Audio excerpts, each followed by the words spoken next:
Salut, salut, bienvenue dans le dojo du fer de lance du karaté au Bénin. Bonjour Océane Gagnero. Bonjour. Alors, ce jour, Bénin Web TV a décidé de venir dans votre univers, votre dojo, comme on le dit, votre camp d'entraînement. Et beaucoup ont entendu parler de vous. C'est qui Océane Gagnero? Océane Gagnero, c'est une jeune athlète, jeune sportive, athlète à l'équipe nationale de karaté, ceinture noire, troisième dan. Alors, vos débuts dans le karaté, est-ce que vous pouvez nous en parler un peu? Oui, j'ai commencé le karaté à l'âge de 4 ans. C'est mon père qui m'y a inscrite, comme j'ai l'habitude de le dire. Voilà, au début, je ne comprenais pas grand-chose. Je ne savais pas vraiment ce que c'était. Je m'exécutais juste, je faisais les petits mouvements, je jetais les pieds, les bras. Et puis c'est au fil des années que j'ai commencé à comprendre ce que c'est vraiment et pas y prendre goût réellement. Alors, vous avez démarré à 4 ans. Dites-nous, qui a été votre idole? J'ai pas d'idole au karaté, mais j'ai un modèle. Elle s'appelle Alessandra Recchia. Elle est française, elle est petite comme moi. Mais ce que j'apprécie chez elle, c'est qu'elle est puissante, elle est rapide, elle est explosive. Et puis, elle mène une double vie parce qu'elle est avocate. Donc, du coup, elle fait du sport de haut niveau, mais en même temps, elle fait une profession, elle fait des études de haut niveau. Alors, c'est pas facile de combiner les deux, donc c'est vraiment un exemple dans ce domaine. Alors, vous allez nous amener donc sur ce terrain. Et Océane Gagnero, après le karaté, fait quoi? Après le karaté, je suis étudiante, master 2, gestion des projets. Voilà. Après, je travaille sur un projet de création d'entreprise en griffe. En griffe. Alors, Océane Gagnero, les débuts, vous l'avez dit, c'était pas facile. Vous avez gravi les échelons. Mais c'est à quel moment exactement vous vous êtes dit, ça, c'est bon, je peux y aller, je peux aller titiller les grands en Afrique? Tout a commencé quand j'ai commencé par sortir à l'international. Mon premier voyage, c'était sur le Maroc. C'était ma première vraie sortie. J'avais 14 ans, 13-14 ans. Et c'est là que je me suis rendu compte que le karaté, ça ne s'arrête pas qu'au Bénin. J'ai vu des enfants de mon âge qui étaient super agiles, qui étaient super rapides. Mais là, j'ai compris que je foutais rien au pays. Après ça, les compétitions se sont enchaînées. J'ai fait les championnats du monde en 2013. Et c'est là que j'ai demandé au sensei, mais pourquoi nous, on ne gagne jamais? On va tout le temps, on travaille, on s'entraîne dur, mais quand il faut que ça se fasse, on ne gagne jamais. Donc c'est de là que tout est parti et j'ai commencé par avoir envie de marquer les pas, de passer le cap. Et déjà, il fallait s'imposer au niveau national, gravir petitement les échelons, passer au niveau ouest africain. Et ensuite, maintenant, vu que j'ai dépassé ces deux niveaux, je me suis dit, il faut que maintenant je passe au niveau africain. Et voilà, c'est comme ça que ça a commencé. Plus je progresse et plus je me rends compte que c'est possible d'y arriver à force de travail, de détermination, de motivation et d'accompagnement. Alors, vous pouvez déjà nous dire quel a été l'instant choc de votre vie, le moment où vous vous êtes sentie la plus heureuse en pratiquant cette discipline? Naturellement, c'était à Yaoundé, c'était au Cameroun, c'était inédit. C'est vrai qu'à chaque fois, quand je monte sur le podium et que je suis sur la première marche, que le drapeau du Bénin est au-dessus de tous les drapeaux, c'est un réel plaisir. Mais au Cameroun, c'était différent parce que après tout, toute l'Afrique était représentée. Et c'était quelque chose que de voir retentir l'hymne national, tout le monde, toute l'Afrique se levait pour l'hymne national du Bénin. C'était énorme, il fallait le vivre pour le comprendre. Il fallait le vivre pour le comprendre. Vous allez au fait nous plonger un peu dans cet univers et finir championne d'Afrique. Au moment où les juges donnaient le résultat, et quel était votre ressenti? On disait Océane Gagnero revenue du Bénin, championne d'Afrique. Ouais, c'était énorme quand j'y pense encore. Parce que déjà, sur le tatami, j'étais restée. Il y avait le stress, un énorme stress avant la compétition parce que j'étais partie pour ce titre-là. J'ai travaillé dur pour ce titre. Donc, il n'était pas question de passer à côté de ça. Et j'espérais avoir le Cameroun en finale, mais malheureusement, j'ai eu la Tunisie.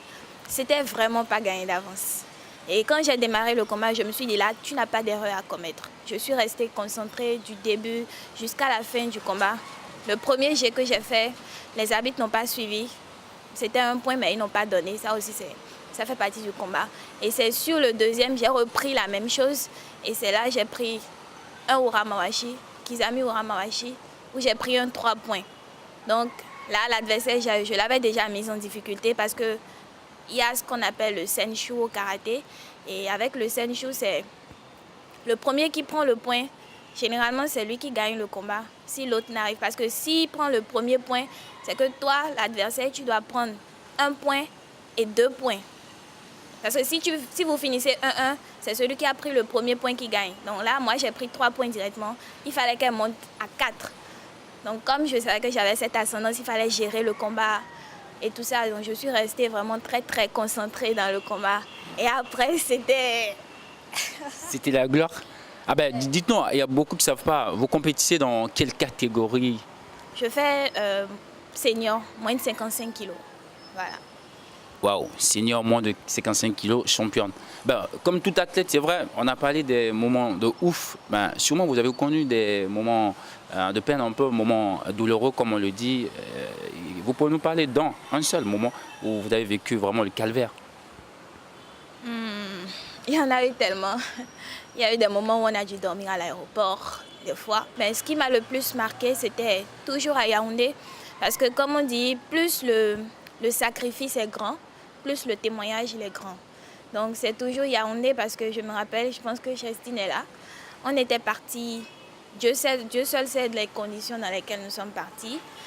On était partis sans rien du tout, seulement avec la volonté que nous avions et avec un président, comment je vais dire, c'est un monsieur que nous devons remercier juste. Donc ce qui m'a le plus marqué, c'est les conditions dans lesquelles on était partis. C'est vrai que j'ai vécu pire, j'ai vécu des moments difficiles, mais ça vraiment, c'était vraiment déplorable. On a dû supporter ça comme ça. On était partis sans moyens. On est arrivé à l'aéroport sans savoir où est-ce qu'on allait dormir. On était quand même partis pour un championnat d'Afrique. On a dû rester dans la maison comment je vais dire, d'un citoyen à qui le président a expliqué notre situation et qui a accepté de nous accueillir dans sa maison. Et c'est là qu'on est resté toute la semaine. Et Dieu aidant, on va dire, cette maison nous a quand même porté chance parce que c'est là que ça s'est fait. Et la famille d'accueil, je vais les appeler, ils nous ont vraiment soutenus parce qu'ils ont compris qu'on était réellement dans le besoin. Ils nous ont accompagnés dans ce calvaire-là, je vais dire. Et puis voilà. Et quand est venu le moment de la gloire, le titre africain, cette famille, elle a dit quoi? Elle était tellement contente. Je pense que ce sont mes fans numéro 1 du Cameroun. Ce sont les fans de l'équipe nationale du Bénin de karaté. C'était comme si c'était leur enfant. C'était vraiment fou. Ils sont venus nous chercher en voiture et tout ça. C'était vraiment énorme. On a pris des photos avec eux et voilà quoi. Alors, récemment, vous étiez du côté de Nigeria. Ben, je voudrais que dans votre parcours, vous avez démarré depuis 4 ans, vous avez commencé la compétition à 14 ans. Vous pouvez nous décrire brièvement les grandes compétitions auxquelles vous avez pris part et si possible les différents titres que vous avez aujourd'hui? Pour ce qui est de mon palmarès, je vais dire que j'ai participé 2 fois à un championnat du monde. À des championnats du monde. J'ai fait la Coupe du Roi au Maroc, j'ai fait les Jeux africains où j'ai été médaille de bronze. Je suis vice-championne d'Afrique 2014. Je suis 5 fois championne ouest africaine, championne du Bénin en titre et championne d'Afrique 2017. Voilà. Vraiment, c'est élogieux, Océane Ganero. Et si vous deviez nous dire un mot de la fin, ce serait quoi?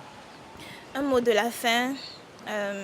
Récemment, j'ai consulté le ranking de la WODCAF et j'ai remarqué que j'étais 40e mondiale. Avant, je suis remontée, j'ai vu que j'étais 322e.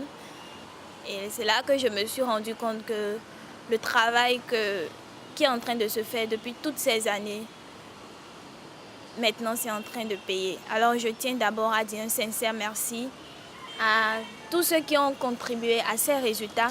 Parce que derrière Océane Ganero, il n'y a pas que Océane Ganero, il y a beaucoup de personnes. Je tiens à les remercier sincèrement du fond du cœur. Le président, sans qui rien ne serait, sans le président Roquenhomme, je pense qu'il n'y aurait pas eu de médaille de championne d'Afrique, rien du tout. Alors je lui dis un sincère merci à mon père, à ma mère, à ma famille, à mes coéquipières, à tous ceux qui croient en moi, parce qu'avec ce titre, je me suis rendu compte qu'il y a beaucoup de personnes qui me suivent, qui comptent sur moi. Et du coup, la pression est encore plus grande parce que tu n'as plus droit à l'erreur. Je tiens à leur dire merci. Et un mot pour les autorités de notre pays.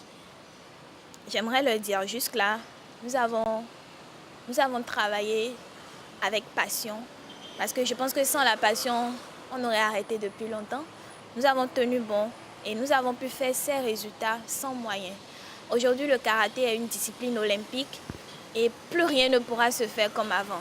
On a fait au petit bonheur la chance, on y allait avec un tondu de pelé, on faisait avec. Mais là, il faut que la donne change. Je les invite très très respectueusement à nous accompagner. Je parle du karaté, le sport de façon générale, mais je parle de mon sport. On a des athlètes qui en veulent. Il n'y a pas que moi, il y a Chestine, il y a Rock, il y a beaucoup de filles, beaucoup de garçons aussi qui en veulent. Tout ce qu'on demande, c'est être accompagné, être soutenu. Et voilà, on leur promet qu'on va tout faire pour hisser davantage plus haut le drapeau du Bénin. Alors, merci à vous, Senganero. Merci. Instant entretien sur Bénin Web TV, c'est désormais terminé. On prend rendez-vous pour un autre numéro. Bye bye.